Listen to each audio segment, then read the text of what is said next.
موسیٰ علیہ السلام کوہ طور پر جاتے اور اللہ سے باتیں کرتے ہیں. فرمایا موسیٰ نے اے اللہ میں جنت کے اندر اس شخص سے، جنت کے اندر جو میرا رفیق ہوگا، دوست ہوگا، اس کو دنیا میں دیکھنا چاہتا ہوں، اس کو دنیا میں ملاقات کرنا چاہتا ہوں. اللہ تبارک و تعالیٰ نے فرمایا فلاں فلاں بستی میں چلا جا، فلاں بستی کے اندر یہ شخص ہے اور یہ دکان کے اندر رہتا ہے، وہ فلاں شخص تیرا جنت کے اندر دوست ہوگا، رفیق ہوگا. موسیٰ علیہ السلام کوہ طور سے اترے، فلاں فلاں بستی میں گئے، اس کو ڈھونڈا، دیکھا وہی ہے. موسیٰ علیہ السلام گئے، کہا آج میں تمہارے مہمان بننا چاہتا ہوں، کیا تم میری مہمان نوازی کرو گے؟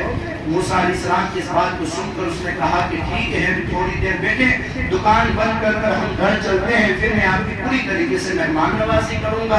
جب دکان بند کرنے کا وقت ہوا، دکان بند کی، موسیٰ علیہ السلام سے فرمایا اب چلو ہم اپنے گھر چلتے ہیں. موسیٰ علیہ السلام اس کے ساتھ ہوئے.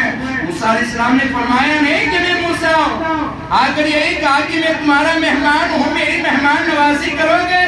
اس نے کہا ٹھیک ہے، گھر چلو. دکان بند کی، ہاتھ میں بڑی سی جنبیل لی اور اس کو کندھے پر رکھا اور اٹھا کر اپنے گھر گیا اور جنبیل کو دھیرے سے نیچے رکھا. موسیٰ علیہ السلام سے فرمایا تھوڑی دیر بیٹھے، ابھی میں آپ کی مہمان نوازی کرتا ہوں. فٹاک سے کھانا وغیرہ تیار کیا، دسترخوان بچھایا گیا، بڑی نعمتیں رکھی. موسیٰ علیہ السلام کے لیے دسترخوان بچھا کر یہ ساری چیزوں کا انتظام کیا.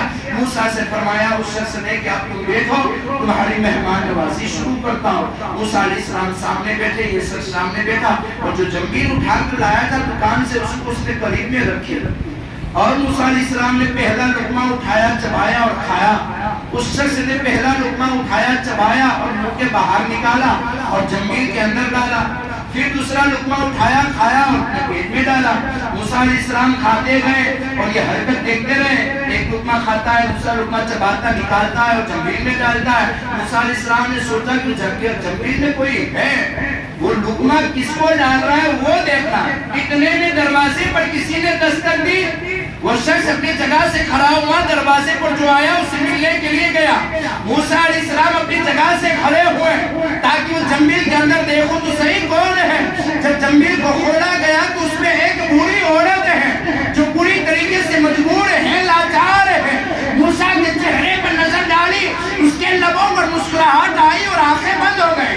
روح قبض سے ان سری سے پرواز کر گئے. وہ شخص وہاں سے بات چیت کر واپس اپنی جگہ پر بیٹھا. موسیٰ اپنی جگہ پر بیٹھ چکے تھے.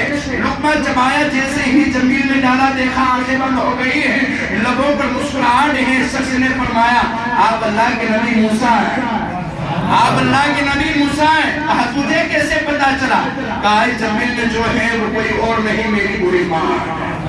جنبیل میں جو ہے وہ کوئی اور نہیں، میری بوڑھی ماں ہے.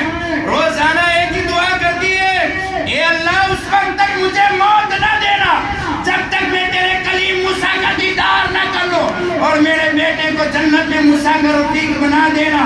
آج میری ماں کی آنکھیں بند ہو گئی، مجھے پتا چل گیا آنے والا کوئی اور نہیں، موسیٰ ہی ہو سکتا ہے. موسیٰ علیہ السلام نے فرمایا اللہ نے تیری ماں کی دعا قبول کر لی، میں ہی موسیٰ ہوں اور جنت میں تو میرا ساتھی رہے گا. ماں کی دعائیں جنت میں نبیوں کا ساتھی بنا دیتی ہے.